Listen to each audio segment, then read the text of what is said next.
Hello everyone, welcome back to Eduwala 2.0. +2 ഇക്കണോമിക്സിലെ ഒരുപാട് കുട്ടികൾ ചോദിക്കുന്ന ഒരു ടോപ്പിക്കാണ് പാസ്സാവാനുള്ളത് തരാൻ പറ്റുമോ എന്നുള്ളത്. അതായത് +2 ഇക്കണോമിക്സ് എന്ന സബ്ജക്റ്റിൽ അവർക്ക് പാസ്സായാൽ മതി. അപ്പോൾ പാസ്സാവാൻ വേണ്ടിയിട്ട് എല്ലാ പാഠത്തിൽ നിന്നും നിങ്ങൾ എന്തെങ്കിലുമൊക്കെ പഠിച്ചിട്ടുണ്ടാവണം. അതായത് ഇപ്പോൾ മൈക്രോ നിന്നാണെങ്കിലും മാക്രോ നിന്നാണെങ്കിലും എന്തെങ്കിലുമൊക്കെ ചെറിയ ചെറിയ ടോപ്പിക്സ് എങ്കിലും നിങ്ങൾ പഠിച്ചിട്ടുണ്ടാവാം. അപ്പോൾ അങ്ങനെ പഠിച്ചിട്ടുണ്ടെങ്കിൽ ചെറിയൊരു നോട്ടാണ് ഈ ഒരു വീഡിയോയിലുള്ളത്. ഇത് പാസ്സാവുന്നവർക്ക് മാത്രമല്ല, ഡബിൾ പാസ് ആവുന്നവർക്ക്, അതുപോലെ A+ ക്വസ്റ്റ്യൻസ്, അവർക്കൊക്കെ ഒരു ഫൈനൽ റിവിഷൻ ആയിട്ട് വേണം കാണാനായിട്ട്. അപ്പോൾ നമുക്ക് വീഡിയോയിലേക്ക് കിടക്കാം. ഓക്കെ, അപ്പോൾ ഫസ്റ്റത്തെ പാഠം മൈക്രോയിലെ ചാപ്റ്റർ 1 ഇൻട്രൊഡക്ഷൻ പാഠത്തിലെ ഫാദർ ഓഫ് എക്കണോമിക്സ് ആരാ നോക്കുക? ആദം സ്മിത്ത് ആണ്. അയാൾ എഴുതിയ ബുക്ക്, അതായത് ആദം സ്മിത്ത് എഴുതിയ book an enquiry into the nature and cause of wealth of nation, publish ചെയ്തത് 1776. Central problems of an economy, what to produce in what quantities, how to produce, whom to produce. What to പ്രൊഡ്യൂസിൽ എഴുതേണ്ടത് allocation of problem, എന്താണ് നമ്മുടെ problem. How to പ്രൊഡ്യൂസിലെ which techniques, choice of technique, labour intensive വേണോ capital intensive വേണോ. Then ഹൂം to പ്രൊഡ്യൂസിൽ എഴുതേണ്ടത് distribution problem, അതായത് factors of റിഡക്ഷനും factors പേയ്മെൻറ്റുകളാണ് അവിടെ എഴുതേണ്ടത്. അപ്പോൾ ഫാക്ടേഴ്സ് ഓഫ് റിഡക്ഷൻ ഏതാണെന്ന് എഴുതണം. ഫാക്ടേഴ്സ് ഓഫ് റിഡക്ഷൻ ഏതൊക്കെയാണ്? Land, labour, capital, organisation. അവർക്ക് കിട്ടുന്ന റിവാർഡുകൾ ഏതൊക്കെയാണ്? Rent, wages, interest and profit. ഈ PPC കർവ് എന്താണെന്ന് ജസ്റ്റ് നോക്കാം. PPC കർവ് എന്ന് വെച്ചിട്ടുണ്ടെങ്കിൽ it is A curve showing different combination of two commodities which can be produced by the economy by using available resources. തന്നിരിക്കുന്ന resources വെച്ചിട്ട് രണ്ട് കമ്മോഡിറ്റീസിൻ്റെ combination അത് നമുക്ക് എങ്ങനെ ഉണ്ടാക്കാൻ പറ്റും. അപ്പോൾ PPC കർവിൻ്റെ ആ ഒരു ഫിഗർ വരയ്ക്കാം. PPC കർവിൻ്റെ ഉള്ളിലാണ് തന്നതെങ്കിൽ അണ്ടർ എംപ്ലോയ്മെൻറ്റ് ഓഫ് റിസോഴ്സസ് ആണ്, മേലെ ആണെങ്കിൽ ഫുൾ എംപ്ലോയ്മെൻറ്റ് ഓഫ് റിസോഴ്സസ് ആണ്, പുറത്താണെങ്കിൽ ഗ്രോത്ത് ആണ് കേട്ടോ. ഇനി ഈ ഒരു ജസ്റ്റ് ഇതൊന്ന് നോക്കുക. അതായത് PPC കർവിൻ്റെ ഷേപ്പ്, അതിൽ മാർജിനൽ ഓപ്പർച്യൂണിറ്റി കോസ്റ്റ് കോൺസ്റ്റന്റ് ആണെങ്കിൽ സ്ട്രെയിറ്റ് ലൈൻ ആയിരിക്കും. ഇതൊക്കെ മേ ബി വൺ മാർക്കിനൊക്കെ നന്നായി വരും കേട്ടോ. പിന്നെ മാർജിനൽ ഓപ്പർച്യൂണിറ്റി കോസ്റ്റ് കൂടുന്തോറും PPC curve concave to the origin ആണ്, കുറയും തരും കോൺവെക്സ് ടു ദ ഒറിജിൻ ആണ്. നോർമൽ PPC കർവിന്റെ ഷേപ്പ് എന്ന് പറയുന്നത് കോൺകേവ് ടു ദ ഒറിജിൻ ആണ് കേട്ടോ. ദെൻ 3 തരം ഇക്കോണമി സിസ്റ്റം ഉണ്ട്: ക്യാപിറ്റലിസ്റ്റ്, സോഷ്യലിസ്റ്റ്, മിക്സ്ഡ്. ക്യാപിറ്റലിസത്തിൽ എന്താ? അവിടെ പ്രൈവറ്റ് ഇൻഡിവിജ്വൽ സെക്ടർ ആണ്, അവരുടെ മെയിൻ ടോപ്പിക് പ്രോഫിറ്റ് ആണ്, അവർ കോമ്പറ്റീഷൻ മൈൻഡഡ് ആണ്, അവിടെ ഗവൺമെന്റിന് റോളില്ല. സോഷ്യലിസ്റ്റ് ഇക്കോണമി എന്ന് പറയുമ്പോൾ ഓണർഷിപ്പ് എല്ലാം ഗവൺമെന്റിനായിരിക്കും, വെൽഫെയർ ആണ്, അവിടെ കോമ്പറ്റീഷൻ ഇല്ല, പ്രൈവറ്റ് ഓണർഷിപ്പുകളും ഉണ്ടായിരിക്കില്ല. നമ്മുടെ നാട്ടിലൊക്കെ ഉള്ള മിക്സ്ഡ് ഇക്കോണമി എന്ന് പറഞ്ഞാൽ എന്താ? Capitalism, socialism. പ്രൈവറ്റ് സെക്ടർ ഉണ്ട്, പബ്ലിക് സെക്ടർ ഉണ്ട്, പ്രോഫിറ്റ് മോട്ടീവും ഉണ്ട്, വെൽഫെയർ മോട്ടീവും ഉണ്ട്. അപ്പോൾ 3 ടൈപ്പ് ഓഫ് ഇക്കോണമി സിസ്റ്റം പഠിക്കാം. ദെൻ സെൻട്രൽ പ്രോബ്ലംസിൻ്റെ എങ്ങനെയാണ് ഇവർ സെൻട്രൽ പ്രോബ്ലംസ് ഒക്കെ ഡീൽ ചെയ്യുക. ക്യാപിറ്റലിസത്തിലാണെങ്കിൽ അവരെങ്ങനെ ഡീൽ ചെയ്യുക? പ്രൈസ് മെക്കാനിസം വഴിയാണ്. സോഷ്യലിസം ആണെച്ചെങ്കിൽ അവിടെ ഗവൺമെന്റ് പ്ലാൻ ചെയ്യും, സെൻട്രൽ പ്ലാനിങ്ങിലൂടെയാണ്. മിക്സ്ഡ് ഇക്കോണമിയിൽ അവരെന്താ ചെയ്യുന്നത്? Both price mechanism and planning. ഇനി സെക്കൻഡ് ചാപ്റ്റർ കൺസ്യൂമർ ബിഹേവിയർ. എന്താണ് യൂട്ടിലിറ്റി നോക്കാം. യൂട്ടിലിറ്റി എന്ന് വെച്ചാൽ want satisfying power of a community ആണ്. 2 തരം അപ്രോച്ച് ആണ് യൂട്ടിലിറ്റി ഉള്ളത്: കാർഡിനൽ യൂട്ടിലിറ്റി ആൻഡ് ഓർഡിനൽ അപ്രോച്ചും. കാർഡിനൽ അപ്രോച്ച് എന്ന് പറയുമ്പോൾ അവിടെ utility can be measured numbers 1 2 3 അങ്ങനെ നമുക്ക് നമ്പറിൽ മെഷർ ചെയ്യാൻ പറ്റും. ഓർഡിനൽ എന്ന് പറയുമ്പോൾ നമുക്ക് റാങ്ക് ചെയ്യാനേ പറ്റുള്ളൂ, കമ്പയർ ചെയ്യാനും പറ്റുള്ളൂ, അല്ലാതെ നമ്പർ ആയിട്ട് നമുക്ക് പറ്റില്ല. ഇതിൽ ഈ മാർജിനൽ യൂട്ടിലിറ്റി എന്ന് പറഞ്ഞ സംഭവം, മാർജിനൽ യൂട്ടിലിറ്റിയിൽ നമുക്ക് അഡീഷണൽ ആയിട്ട് ഇൻക്രീസ് ചെയ്യും തോറും എക്സ്ട്രാ കിട്ടുന്നതാണ് മാർജിനൽ യൂട്ടിലിറ്റി. അത് കൊണ്ടുവന്ന ആൾ ആൽഫ്രഡ് മാർഷൽ ആണ്. അത് കണ്ടിന്യൂസ് ആയിട്ട് നോക്കുമ്പോൾ അവിടെ മാർജിനൽ യൂട്ടിലിറ്റി കുറഞ്ഞുകൊണ്ടിരിക്കും. ദെൻ ബഡ്ജറ്റ് ലൈനിലേക്ക് പോവാം. ബഡ്ജറ്റ് ലൈൻ എന്ന് പറയുമ്പോൾ different combination of two goods with given level of income. തന്നിരിക്കുന്ന ഇൻകം വെച്ചിട്ട് നമ്മുടെ കൺസ്യൂമേഴ്സിന് എത്രത്തോളം സാധനങ്ങൾ വാങ്ങാൻ പറ്റും. 2 ഗുഡ്സ്. അപ്പോൾ ഇത് വെർട്ടിക്കൽ ഇന്റർസെപ്റ്റ് ആണ്, ഇത് ഹൊറിസോണ്ടൽ ഇന്റർസെപ്റ്റ് ആണ്. ഇങ്ങനെ ബഡ്ജറ്റ് ലൈൻ ഇത് എങ്ങനെയാണ് വരയ്ക്കാട്ടോ. ഇവരുടെ ഇക്വേഷൻ പഠിക്കണം. ഏതൊക്കെ ഇക്വേഷൻ ആണെന്നറിയോ? ബഡ്ജറ്റ് ലൈൻ്റെ ഇക്വേഷൻ P1x1 + P2x2 = m. അതുപോലെ തന്നെ horizontal intercept, vertical intercept, slope കണ്ടുപിടിക്കാനുള്ളതൊക്കെ പഠിക്കാം. Slope of the budget line -P1/P2 ആണ്. Then indifference curve approach. എന്താണ് ഇൻഡിഫറൻസ് കർവ് എന്ന് ചോദിക്കും. അതിന്റെ ഫീച്ചേഴ്സ് ചോദിക്കും. കണ്ടോ ഫീച്ചേഴ്സ്? ഇൻഡിഫറൻസ് കർവ് എന്ന് പറഞ്ഞാൽ downward sloping, left to right ആണ്, കോൺവെക്സ് ടു ദ ഒറിജിൻ ആണ്. എന്തുകൊണ്ടാണ് കോൺവെക്സ് ടു ഒറിജിൻ ആവാനുള്ള കാരണം marginal rate of substitution diminishing ആണ്. കണ്ടോ, ഇതാണ് indifference curve. Collection of indifference curve is known as indifference map ആണ് കേട്ടോ. അപ്പൊ ഇൻഡിഫറൻസ് കർവ് ഇന്റർസെക്ട് ചെയ്യിച്ചത്, ഡു നോട്ട് ഇന്റർസെക്ട് ചെയ്യിച്ചത്, രണ്ടുപേരും അങ്ങോട്ടും ഇങ്ങോട്ടൊന്നും കൂട്ടിമുട്ടുന്നില്ല. ഹയർ ലെവൽ സാറ്റിസ്ഫാക്ഷൻ എപ്പോഴും ഹയറിൽ കിടക്കുന്ന ഇൻഡിഫറൻസ് കർവ് ആയിരിക്കും. അതേപോലെ ഷുവർ ക്വസ്റ്റ്യൻ ആണ് കൺസ്യൂമറിന്റെ ഇക്വിലിബ്രിയം. അത് ഇൻഡിഫറൻസ് കർവും പ്രൈസ് ലൈനും ബഡ്ജറ്റ് ലൈനും നമ്മൾ ടാൻജന്റ് ചെയ്യുന്ന പോയിന്റിനെയാണ് നമ്മൾ ഇക്വിലിബ്രിയം പോയിന്റ് എന്ന് പറയുന്നത്. അവിടെ ഇക്വിലിബ്രിയം പോയിന്റിൽ എന്തൊക്കെയാണ് പ്രത്യേകത?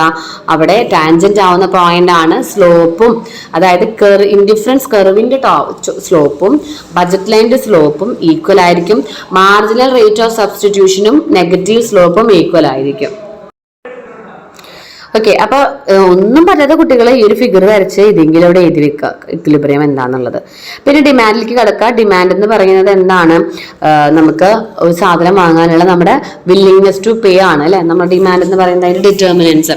പ്രൈസ് ഓഫ് കമ്മോഡിറ്റിയുടെ വില കൂടുമ്പോൾ ഡിമാൻഡ് കുറയുന്നു, വില കുറയുമ്പോൾ ഡിമാൻഡ് കൂടുന്നു. Income of the consumer, income കൂടുമ്പോൾ നമുക്ക് എന്താണ്? ഡിമാൻഡ് കൂടും. ഇൻകം കുറയുമ്പോൾ ഡിമാൻഡ് കുറയും. ടേസ്റ്റ് ആൻഡ് പ്രിഫറൻസ് എന്ന് വെച്ചാൽ നല്ല പോസിറ്റീവ് റിലേഷൻ തന്നെയാണ്. ടേസ്റ്റ് ആൻഡ് പ്രിഫറൻസ് കൂടിക്കഴിഞ്ഞാൽ അതിന്റെ ഡിമാൻഡ് കൂടും, കുറഞ്ഞു കഴിഞ്ഞാൽ കുറയും. ഇനി price of other related goods എന്ന് പറയുമ്പോൾ സബ്സ്റ്റിറ്റ്യൂട്ടും കോംപ്ലിമെന്ററി ഗുഡ്സും വളരെ ഇമ്പോർട്ടന്റ് ആണ് കേട്ടോ. കാരണം ടൈപ്സ് ഓഫ് ഗുഡ്സ് എന്ന് പറഞ്ഞ വീഡിയോ കാണാത്തവരുണ്ടെങ്കിൽ കാണാം. അവിടെ സബ്സ്റ്റിറ്റ്യൂട്ട് ഗുഡ്സ് എന്ന് പറഞ്ഞാൽ it can be substitute for another, tea and coffee, pen and pencil ഒക്കെയാണ്. ഇവിടെ സബ്സ്റ്റിറ്റ്യൂട്ടിന്റെ ഗുഡ്സ് വില കുറഞ്ഞു കഴിഞ്ഞാൽ അതിന്റെ ഡിമാൻഡ് കൂടും, നമ്മൾ വാങ്ങാൻ പോകുന്ന സാധനത്തിന്റെ ഡിമാൻഡ് കൂടും. കോംപ്ലിമെന്ററി എന്ന് വെച്ചാൽ ജോയിന്റ്ലി നമുക്ക് സാറ്റിസ്ഫൈ ചെയ്യാൻ പർട്ടിക്കുലർ വാണ്ട് സാറ്റിസ്ഫൈ ചെയ്യണമെങ്കിൽ രണ്ട് ഗുഡ്സുകൾ ഒരുമിച്ച് യൂസ് ചെയ്യണം. That is petrol, car, price, അതിന്റെ പ്രൈസും ഡിമാൻഡും അതിന്റെ റിലേഷൻഷിപ്പാണ്. ദെൻ എന്താണ് ഇൻഫീരിയർ ഗുഡ് അല്ലെങ്കിൽ ഗിഫൻ ഗുഡ്സ് എന്ന് ചോദിക്കും. ഇൻഫീരിയർ ഗുഡ്സ് എന്ന് പറഞ്ഞിട്ടുണ്ടെങ്കിൽ these goods are consumed by pure people like tapioca, jowar, bajra, beedi. അതായത് നല്ല റേറ്റ് കുറഞ്ഞ സാധനങ്ങൾ, അതായത് ലോ ക്വാളിറ്റി ഐറ്റംസ് ആണ് പറയുന്നത്. ലോ ക്വാളിറ്റി ഐറ്റംസ് ആണ്.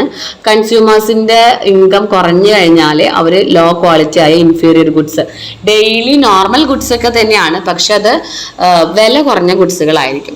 അപ്പൊ നോർമൽ ഗുഡും ഇൻഫീരിയർ ഗുഡും നമ്മളുടെ ഡിഫറൻസ് നോക്കാം. നോർമൽ ഗുഡ് എന്ന് പറഞ്ഞാൽ നെഗറ്റീവ് റിലേഷൻഷിപ്പിലുള്ള, അതായത് പ്രൈസ് കൂടുമ്പോൾ ഡിമാൻഡ് കുറയുന്ന നോർമൽ സാധനങ്ങളാണ്. ഇൻഫീരിയർ എന്ന് വെച്ചാൽ അവിടെ പോസിറ്റീവ്, പ്രൈസ് കൂടിയാലും മാക്സിമം എത്രയും കൂടുള്ളൂ എന്ന് അറിയാം, അപ്പൊ നമുക്ക് അവിടെ വിഷയം വരില്ല. ഇവിടെ ഇൻകം കൂടിക്കഴിഞ്ഞാൽ നമ്മൾ നോർമൽ ഗുഡാണ് വാങ്ങുക, ഇൻകം കുറഞ്ഞു കഴിഞ്ഞാലാണ് നമ്മൾ ഇൻഫീരിയർ ഗുഡ് വാങ്ങുക. അതും ശ്രദ്ധിക്കുക കേട്ടോ. ദെൻ മാർക്കറ്റ് ഡിമാൻഡ് എന്താണെന്ന് നോക്കുക. Total demand of commodity in the market. ഒരു മാർക്കറ്റിലെ ഒരു സാധനങ്ങൾ പല ആൾക്കാർ പല ഡിമാൻഡിലാണ് വാങ്ങുക. അപ്പൊ എല്ലാവരുടെ ഡിമാൻഡും കൂടി കൂട്ടിക്കഴിഞ്ഞാൽ നമുക്ക് മാർക്കറ്റ് ഡിമാൻഡ് കിട്ടി. ഇനി ഈ ഡിമാൻഡ് തന്നെ നമുക്ക് അങ്ങോട്ടും ഇങ്ങോട്ടും ഷിഫ്റ്റ് ആവാം അല്ലെ. കോൺട്രാക്ഷൻ എക്സ്പാൻഷൻ ആവാൻ പറ്റും. അതുപോലെ തന്നെ മൂവ്മെന്റ് ആണ്. കോൺട്രാക്ഷനും എക്സ്പാൻഷനും നമ്മൾ പറയുന്നത് movement along the same curve ആണ്. പിന്നെ ഷിഫ്റ്റ് ഇൻ ഡിമാൻഡ് എന്ന് പറയുമ്പോൾ ഇൻക്രീസ് ചെയ്യും, ഡിക്രീസ് ചെയ്യും കേട്ടോ. അത്രേ ഉള്ളൂ. റീസൺസ് ഒന്ന് നോക്കുക. അതായത് ഡിമാൻഡ് കൂടുതലുള്ള റീസൺസ് എന്താ? ഫാക്ടേഴ്സ് ഓഫ് പ്രൈസ് അല്ലാത്തത് കൂടുക, ടേസ്റ്റ് ആൻഡ് പ്രിഫറൻസ് കൂടുക, പോപ്പുലേഷൻ കൂടുക, അതുകൊണ്ടൊക്കെയാണ്. Then price elasticity. ഇലാസ്റ്റിസിറ്റി എന്ന് വെച്ചാൽ rate of changes of demand and changes in price. അതായത് ലോ ഓഫ് ഡിമാൻഡ് കൂടുന്തോറും, നമ്മൾ പറഞ്ഞു ലോ ഓഫ് ഡിമാൻഡ് കൂടുന്തോറും നമ്മുടെ ടേസ്റ്റ് ആൻഡ് പ്രിഫറൻസുകളൊക്കെ മാറ്റാണ് അല്ലേ. അപ്പൊ അവിടെ ഡിഗ്രി പറയുന്നില്ല, ഇവിടെ നമ്മൾ ഡിഗ്രി എക്സ്പ്ലെയിൻ ചെയ്യാണ് ഇലാസ്റ്റിസിറ്റിയിൽ പറയുന്നത്. അതിന്റെ ടൈപ്പ് 5 ടൈപ്പ് ഉണ്ട്. ഇതിന്റെ ഫിഗർ വരയ്ക്കാണ്ട്, അതിൽ ഫിഗർ ഇല്ല. Elastic, inelastic, unitary elastic, perfectly elastic, perfectly inelastic, കർവിന്റെ ഷേപ്പും അതുപോലെ തന്നെ ഇലാസ്റ്റിറ്റിയുടെ വാല്യൂ നോക്കണം കേട്ടോ. ദെൻ ഇലാസ്റ്റിറ്റി കണ്ടുപിടിക്കാനുള്ള ഇക്വേഷൻ ഷുവർ ആയിട്ട് പഠിക്കുക. 2 മാർക്ക് 3 മാർക്കിന്റെ ഒക്കെ ക്വസ്റ്റ്യൻ വരും. Delta Q by delta P, P by Q into delta Q by delta P. Then ഈ ഒരു ജോമെട്രിക് മെത്തേഡിലുള്ള ഇലാസ്റ്റിക് ഡിമാൻഡ് നോക്കാം. അതായത് നടുക്കത്തെ പോയിന്റിൽ ഈക്വൽ ടു 1 ആണ്, എക്സ് ആക്സിസിൽ 0 ആണ്, വൈ ആക്സിസിൽ പെർഫെക്റ്റ്ലി ഇലാസ്റ്റിക് ആണ്. അതായത് 0യും ഇൻഫിനിറ്റ് ആണ്. പിന്നെ ഗ്രേറ്റർ ദാൻ 1ഉം ലെസ് ദാൻ 1ഉം നോക്കാം. ദെൻ ചാപ്റ്റർ 3ലേക്ക് കടക്കുമ്പോൾ production and cost, law of diminishing marginal product അല്ലെങ്കിൽ law of marginal product, law of variable proportion ഒക്കെ ചോദിക്കും. ഇത് ഷോർട്ട് റിലേഷൻ ആണ്. ഇവിടെ പറയുന്നത് എന്താണെന്ന് വെച്ചാൽ ബാക്കിയുള്ള ഫാക്ടേഴ്സ് കോൺസ്റ്റന്റ് ആയിട്ട് വാരിയബിൾ ഫാക്ടേഴ്സ് കൂട്ടും തോറും ഈ T P, A P, M P ഒക്കെ ഒരു പോയിന്റ് വരെ കൂടുള്ളൂ, പിന്നീട് അവർ കുറയുന്നു. ഇതിന് 3 സ്റ്റേജസ് ഉണ്ട്. ഇൻക്രീസ് റിട്ടേൺസ് ടു സ്കെയിലും, അതുപോലെ തന്നെ ഡിമിനിഷ് റിട്ടേൺസ് ടു ഫാക്ടർ, അതുപോലെ നെഗറ്റീവ് റിട്ടേൺസ് ടു ഫാക്ടർ. ഈ ഒരു ഫിഗർ ഷുവറായിട്ട് അവിടെ വരച്ച് വയ്ക്കുക. ഇനി കട 3 സ്റ്റേജസ്. സ്റ്റേജ് 1 എല്ലാം ഇൻക്രീസ് ചെയ്യുന്നു, സ്റ്റേജ് 2 ഡിക്രീസ് ചെയ്യുന്നു, സ്റ്റേജ് 3 എല്ലാം ഫോൾ ചെയ്തിട്ട് MP ബിക്കം നെഗറ്റീവ് ആവുന്നു. പിന്നെ റിട്ടേൺ ടു സ്കെയിൽ എന്താണ്? റിട്ടേൺ ടു സ്കെയിൽ എന്ന് പറഞ്ഞാൽ ലോങ് റൺ പ്രൊഡക്ഷൻ ഫംഗ്ഷൻ ആണ്. അവിടെയും 3 സ്റ്റേജസ് ഉണ്ട്. Increase return to scale, constant return to scale, diminish return to scale. 2 തരം കോസ്റ്റുകൾ ഉണ്ട് ഷോർട്ട് റണ്ണിൽ, ഫിക്സ്ഡ് കോസ്റ്റും വാരിയബിൾ കോസ്റ്റും. വളരെ ഇമ്പോർട്ടൻ്റ് ആണ്. ഫിക്സ്ഡ് കോസ്റ്റ് എന്ന് വെച്ചാൽ do not change with output change. കാരണം ഔട്ട്പുട്ട് ചേഞ്ച് ആവും തോറും ഫിക്സ്ഡ് കോസ്റ്റ് ചേഞ്ച് ആവുന്നില്ല. അതായത് salary, depreciation, interest on capital, rent, insurance premium, അതൊക്കെ അതിന് എക്സാമ്പിൾ ആണ്. വാരിയബിൾ കോസ്റ്റ് എന്ന് പറയുമ്പോൾ ഇൻപുട്ട് ചേഞ്ച് ചെയ്യും തോറും വാരിയബിൾ കോസ്റ്റ് ചേഞ്ച് ആവുന്നുണ്ട്. അതുപോലെ തന്നെ ഇൻപുട്ട് 0 ഔട്ട്പുട്ട് 0 ആവുമ്പോൾ നമ്മൾ വാരിയബിൾ കോസ്റ്റ് 0 ആണ്. എക്സാമ്പിൾ പറയുമെങ്കിൽ wages, cost of raw materials, cost of electricity, fuel, അത് യൂസ് ചെയ്യും തോറും കൂടുക കുറയാം. ദെൻ ഈ ഒരു പ്രോബ്ലം പഠിക്കണം. TC, TFC, TVC. TFC എന്ന് പറയുന്നത് പാരലൽ ടു എക്സ് ആക്സിസ് ആണ്. TVC എന്ന് പറയുന്നത് starting from origin inverse S shape ആണ്. TC എന്ന് പറയുന്നത് പോസിറ്റീവ് സ്ലോപ്പ് ആണ്. Starting from TFC where, TFC എവിടെയാണ് സ്റ്റാർട്ട് ചെയ്യുന്നത് അവിടെയാണ് TC സ്റ്റാർട്ട് ചെയ്യുക. ദെൻ ഇതിൻ്റെ ഒരു പ്രോബ്ലം പഠിച്ചിരിക്കുക. അതായത് ജയിക്കാൻ പാടാപാട് വിടുന്ന കുട്ടികൾ, ഡബിൾ പാസ് വേണ്ടവർക്കൊക്കെ ഈ ഒരു ക്വസ്റ്റ്യൻ വളരെയധികം ഇമ്പോർട്ടൻ്റ് ആണ്. ഷുവർ ക്വസ്റ്റ്യൻ ആണ്. അതിന് നമുക്ക് ഈ ഇക്വേഷൻസ് നോക്കിയാൽ മതി കേട്ടോ. ഇതിൻ്റെ പ്രോബ്ലം വീഡിയോ കാണാത്തവരുണ്ടെങ്കിൽ വേഗം പോയിട്ട് കാണാം.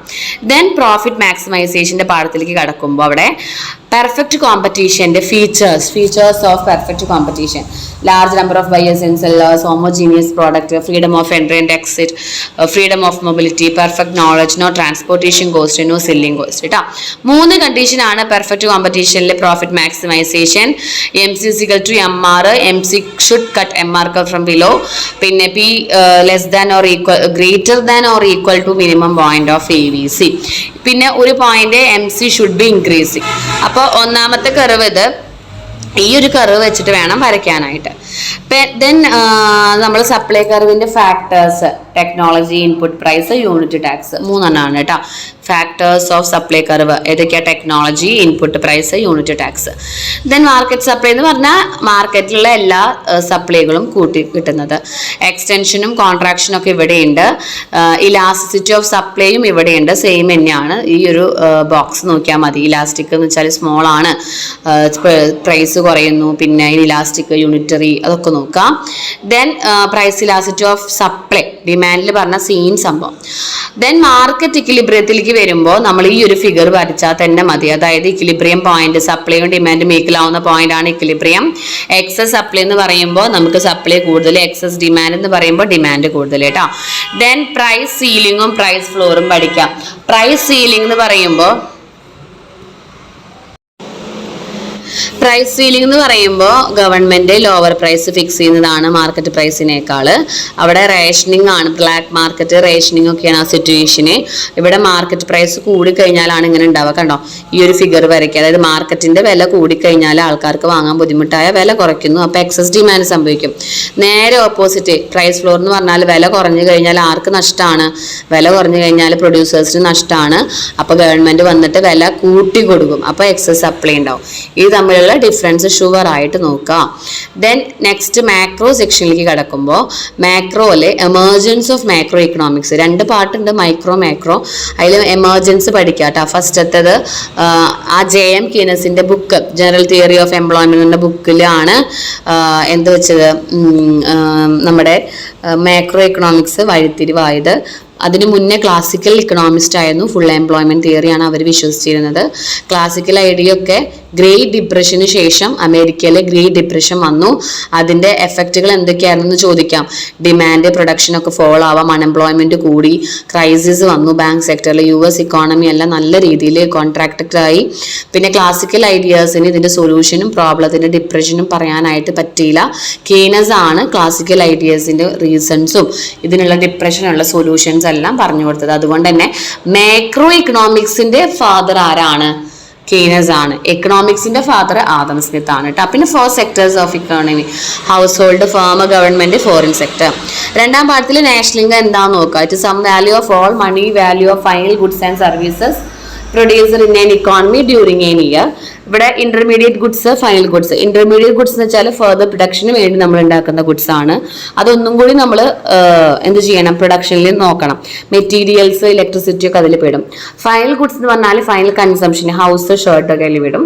ദെൻ സ്റ്റോക്ക് ആൻഡ് ഫ്ലോ തമ്മിൽ ഡിഫറൻസ് പഠിക്കുക. ഇതൊക്കെ നിങ്ങൾക്ക് പഠിക്കാൻ പറ്റാവുന്ന എളുപ്പമുള്ള ടോപ്പിക്സ് ആണ് കേട്ടോ.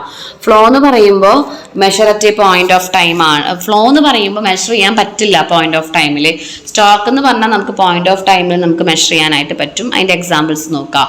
Then circular flow of income, firm, house hold വളരെ ഇമ്പോർട്ടൻ്റ് ആണ്. ഇതെന്ന് വെച്ചാൽ എന്താ, pictorial illustration of interdependence of different economies in different sectors of in economy. ഇതൊക്കെ ഷുവർ ആണ്, നല്ല സിമ്പിൾ ആയിട്ടുള്ളതാണ്. 2 തരം ഫ്ലോകൾ ഉണ്ട്. ഏതൊക്കെയാണ് 2 തരം ഫ്ലോ? ഫാക്ടർ സർവീസസും ഗുഡ്സ് ആൻഡ് സർവീസസ്. 2 തരം മണി ഫ്ലോ. മണി ഫ്ലോയിലെ പൈസ ഒഴുകുന്ന ഭാഗങ്ങൾ ഏതൊക്കെയാ? ഫാക്ടർ പേയ്മെന്റ് കൊടുക്കുന്നതും അതുപോലെ തന്നെ ഗുഡ്സ് ആൻഡ് സർവീസസിന് സ്പെൻഡ് ചെയ്യുന്നതും. പിന്നെ GDP മെഷർ ചെയ്യാനുള്ള 3 important methods: product method, income method, expenditure method. Product മെത്തേഡിന്റെ ഔട്ട്പുട്ട് മെത്തേഡ് എന്നും വാല്യൂ ആഡഡ് മെത്തേഡ് എന്നൊക്കെ അതിന് പേരുണ്ട്. ഇവിടെ GDP കാൽക്കുലേറ്റ് ചെയ്യുന്നത് ഈ ഒരു ഫോർമാറ്റ് എഴുതി വെച്ചാൽ മതി കേട്ടോ. GVA 1 + GVA 2 + GVA 3 then up to N വരെ. ഓക്കെ.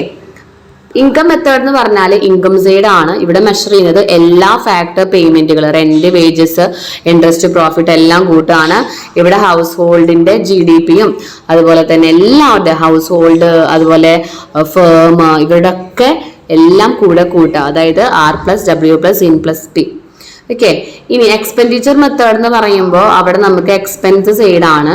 അവിടെ നമ്മൾ consumption, private investment, government expenditure. X-M എന്ന് പറയുന്നത് എക്സ്പോർട്ട് മൈനസ് ഇമ്പോർട്ട്. ഇതെല്ലാം കൂടി കൂട്ടി കഴിഞ്ഞാൽ അത് കിട്ടി. GDP ഡിഫ്ലേറ്റർ കണ്ടുപിടിക്കുക. Nominal GDP divided by real GDP into 100. Then GDPനെ വെൽഫെയറിന്റെ ഇൻഡിക്കേറ്റർ ആയിട്ട് കാണാൻ പറ്റുമോ എന്നുള്ള ക്വസ്റ്റ്യൻ ചോദിക്കും. Can GDP of a country be taken as an index of the welfare of the people? Question mark. No ആണ് answer. Because 4 reasons ഉണ്ട്. Distribution of GDP unequal ആണ്. Non monetary exchanges are not included in GDP. പിന്നെ harmful products like alcohol, drugs എല്ലാം അതിൽ included ആണ്. Externality എന്ന് വെച്ചാൽ negative externality നമ്മളതിൽ കൺസിഡർ ചെയ്യുന്നില്ല. ഇപ്പൊ എയർ പൊല്യൂഷൻ, വാട്ടർ പൊല്യൂഷൻ ഒക്കെ എക്സ്റ്റേണാലിറ്റിയുടെ ഉദാഹരണമാണ്. മണി ആൻഡ് ബാങ്കിലേക്ക് വരുമ്പോൾ drawbacks of money barter system നോക്കാം. Absence of double coins of fund, common measure of value ഇല്ല, സ്റ്റോർ ഓഫ് വാല്യൂ ഇല്ല, സ്റ്റാൻഡേർഡ് ഡെഫേർഡ് പേയ്മെന്റിന്റെ വാല്യൂ നമുക്ക് കണക്കാക്കാൻ പറ്റില്ല, പ്രോബ്ലം ഓഫ് ഡിവിസിബിലിറ്റി. അതിലേക്ക് വരുമ്പോൾ 3 തരം ഫംഗ്ഷൻസ് ആണ് മണിക്കുള്ളത്. ഏതൊക്കെയാണ്? Primary, secondary, contingent. പ്രൈമറി എന്ന് പറയുമ്പോൾ medium of exchange, measure of value. Secondary എന്ന് പറയുമ്പോൾ ഡെഫേർഡ് പേയ്മെന്റ്, ഫ്യൂച്ചർ പേയ്മെന്റ് നടത്താൻ പറ്റും, സ്റ്റോർ ചെയ്യാൻ പറ്റും, ട്രാൻസ്ഫർ ചെയ്യാനായിട്ട് പറ്റും. ദെൻ നെക്സ്റ്റ് നമ്മൾ നോക്കുമ്പോൾ കണ്ടിൻജന്റ് ഫംഗ്ഷൻസിൽ ക്രെഡിറ്റിന്റെ ബേസ് ആണ്, ലിക്വിഡിറ്റി ആണ്, മെഷർമെന്റ് ഓഫ് നാഷണൽ ഇൻകം ആണ്. ഹൈ പവേർഡ് മണി എന്താന്ന് നോക്കാം. കോൾഡ് മോണിറ്ററി ബേസ്ഡ് ആണ്. Total liability of money authority, നമ്മുടെ ഇന്ത്യയിലുള്ള RBIയുടെ കംപ്ലീറ്റ് അതോറിറ്റിയുടെ ലയബിലിറ്റി ആണ്. അവരെന്തൊക്കെ എത്രത്തോളം ക്യാഷ് നമ്മളിപ്പോൾ കൊടുത്തു. CU+R ആണ് അതിന്റെ equation. Then liquidity trap sure question ആണ്. സ്പെക്കുലേറ്റീവ് ഡിമാൻഡ് കർവ് R മിനിമത്തിൽ എത്തുമ്പോൾ പാരലൽ ടു എക്സ് ആക്സിസ് ആവുന്നു, പെർഫെക്റ്റ്ലി ഇലാസ്റ്റിക് ആവുന്നു. ഈ ഒരു ഫിഗർ അവിടെ വരച്ച് വെക്കണം. Then M1, M2, M3, M4 money supply of India. ഇതിലെ മണി സപ്ലൈ പഠിക്കുമ്പോൾ എല്ലാത്തിൻ്റെ ഇക്വേഷൻസ് നല്ല പോലെ നോക്കുക. വേറെ ഒന്നും കൊണ്ടല്ല, നമുക്കത് കാണാനായിട്ട് പ്രോബ്ലം വരില്ല, പക്ഷെ നമുക്ക് ഫിൽ ചെയ്ത ബ്ലാങ്ക്സ് ചോദിക്കാം. M1, M2 ആണ് നേരോ മണി, M3, M4 ബ്രോഡ് മണിയാണ്. മണി മൾട്ടിപ്ലെയർ M/H ആണെന്ന് പഠിക്കുക. Functions of commercial bank, primary ഫംഗ്ഷന്, സെക്കൻഡറി ഫംഗ്ഷന്, പ്രൈമറി ഫംഗ്ഷനും സെക്കൻഡറി ഫംഗ്ഷനും ലിസ്റ്റ് ഔട്ട് ചെയ്ത് വെക്കാം കേട്ടോ.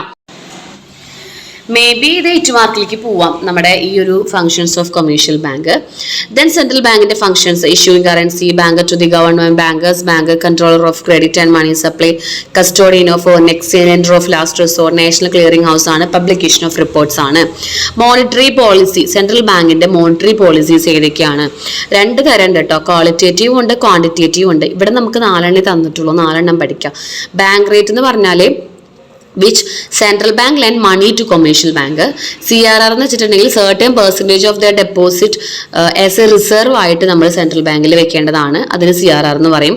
As a in the form of liquid asset ആയിട്ട് വെക്കുമ്പോൾ SLR ആവും. ഓപ്പൺ മാർക്കറ്റ് എന്ന് വെച്ചാൽ buying and selling of government securities. അതിൽ ടൂൾസുകൾ ഇൻഫ്ലേഷന്റെ സമയത്ത് ഏതൊക്കെ കൂട്ടുന്നു ഏതൊക്കെ കുറയ്ക്കുന്നു എന്നറിയണം കേട്ടോ. ഇൻഫ്ലേഷന്റെ സമയത്ത് എല്ലാം ഇൻക്രീസ് ചെയ്യും, ഡിഫ്ലേഷന്റെ സമയത്ത് എല്ലാം ഡിക്രീസ് ചെയ്യും. Okay, then third chapter okay ആയി. പിന്നെ നമ്മൾ നാഷണൽ ഇൻകത്തിലേക്ക് വരുമ്പോൾ എക്സ് ആൻഡ് എക്സ്പോസ്റ്റ് എന്താണെന്ന് നോക്കുക. APC, MPC, MPS നോക്കുക. ആ ഇക്വേഷൻസ് ഒക്കെ വളരെ ഇമ്പോർട്ടൻ്റ് ആണ്. Equilibrium income in aggregate demand and aggregate supply equal ആവുന്ന പോയിന്റ് ആണെന്ന് പറയാം. അതുപോലെ പാരഡോക്സ് ഓഫ് ത്രിഫ്റ്റ് വളരെ ഷുവർ ക്വസ്റ്റ്യൻ. അതായത് MPS ഇൻക്രീസ് ചെയ്യുമ്പോൾ ടോട്ടൽ സേവിങ്സ് കൂടില്ല. It may be unchanged or remain constant. ഇതാണ് പാരഡോക്സ് ഓഫ് ത്രിഫ്റ്റ് കേട്ടോ. ദെൻ ഗവൺമെന്റ് ഫംഗ്ഷൻസ് സ്കോപ്പിലേക്ക് വരുമ്പോൾ പ്രൈവറ്റ് ഗുഡ്, പബ്ലിക് ഗുഡ് പഠിക്കാം. പ്രൈവറ്റ് ഗുഡ് എന്ന് പറഞ്ഞാൽ നമുക്ക് എക്സ്ക്ലൂഡബിൾ ചെയ്യാൻ പറ്റും. പ്രൈവറ്റ് ഇൻഡിവിജ്വൽസ് ആണ്, റിവൽ ആണ്. പബ്ലിക് ഗുഡ്സ് എന്ന് പറയുമ്പോൾ നോൺ എക്സ്ക്ലൂഡബിൾ ആണ്, നോൺ റിവൽ ആണ്. ഫംഗ്ഷൻസ് ഓഫ് ഗവൺമെന്റ് നോക്കാം. Allocative function, distribution function and stabilisation function. Type of budget balanced, unbalanced ഉണ്ട്. അൺബാലൻസ്ഡിലാണ് നമുക്ക് ഏത് വരുന്നത്, സർപ്ലസും അതുപോലെ തന്നെ ഡെഫിസിറ്റും വരുന്നത് കേട്ടോ. റവന്യൂ റിസീപ്റ്റ്, ടാക്സ് റവന്യൂ ഉണ്ട്, നോൺ ടാക്സ് റവന്യൂ ഉണ്ട്. Then budget deficit, physical deficit, revenue deficit, primary deficit and equation just ഒന്ന് നോക്കിയാൽ മതി. ദെൻ ഫിസിക്കൽ പോളിസി നമ്മൾ എങ്ങനെയാണ്, tools of physical policy, instrument of physical policy ഒക്കെ ചോദിക്കും. അപ്പൊ ടാക്സ്, പബ്ലിക് ഡെപ്റ്റ്, എക്സ്പെൻഡിച്ചർ, ബഡ്ജറ്റ്, അതും ഇതുപോലെ ഇൻഫ്ലേഷൻ സമയത്തും ഡിഫ്ലേഷൻ സമയത്തും എന്തൊക്കെയാണ് സംഭവിക്കുന്നതെന്ന് അറിയണം കേട്ടോ. ഓക്കെ, ദെൻ ചാപ്റ്റർ 6ലേക്ക് വരുമ്പോൾ 3 തരം linkages, 3 linkages. Product market, financial market, factor market.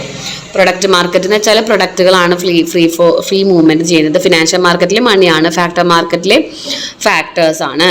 Then BOT and BOP. BOT എന്ന് പറയുമ്പോൾ എക്സ്പോർട്ട് മൈനസ് ഇമ്പോർട്ട്, ഗുഡ്സ് മാത്രമാണ് അവിടെ, മറ്റിടത്ത് എല്ലാം ഉണ്ട് കേട്ടോ. ദെൻ പിന്നീട് 3 തരം determination of exchange rate system, flexible, fixed, managed float. ഇത് ഫ്ലെക്സിബിൾ ആണ്, മാർക്കറ്റ് ഡിമാൻഡ് ആണ് അവിടെ കാര്യങ്ങൾ തീരുമാനിക്കാം. ഇത് ഫിക്സ്ഡ് ആണ്, ഗവൺമെന്റ് അല്ലെങ്കിൽ സെൻട്രൽ ബാങ്ക് ആണ് ഇവിടെ കാര്യങ്ങൾ തീരുമാനിക്കുക. മാനേജറിൽ രണ്ടിൻ്റെയും മിക്സ്ചറാണ്. അപ്പോൾ ഈ ഒരു ക്ലാസ് നിങ്ങൾ കണ്ടു കഴിഞ്ഞാൽ ഡബിൾ പാസ്, പാസ് മാർക്ക് ഒക്കെ ഇതിൽ എടുക്കുന്നുണ്ട്. വിത്തൗട്ട് എക്സ്പ്ലനേഷനും ഇമ്പോർട്ടൻ്റ് ആയ കർവുകൾ ഇമ്പോർട്ടൻ്റ് ആയിട്ട് ജസ്റ്റ് നോക്കേണ്ടത്. അത് A+ കുട്ടികൾ നന്നായി പഠിക്കുന്ന സ്റ്റുഡൻസിനൊക്കെ ഇത് റിവിഷൻ പോലെയും കാണാം കേട്ടോ. Okay every one, thank you so much.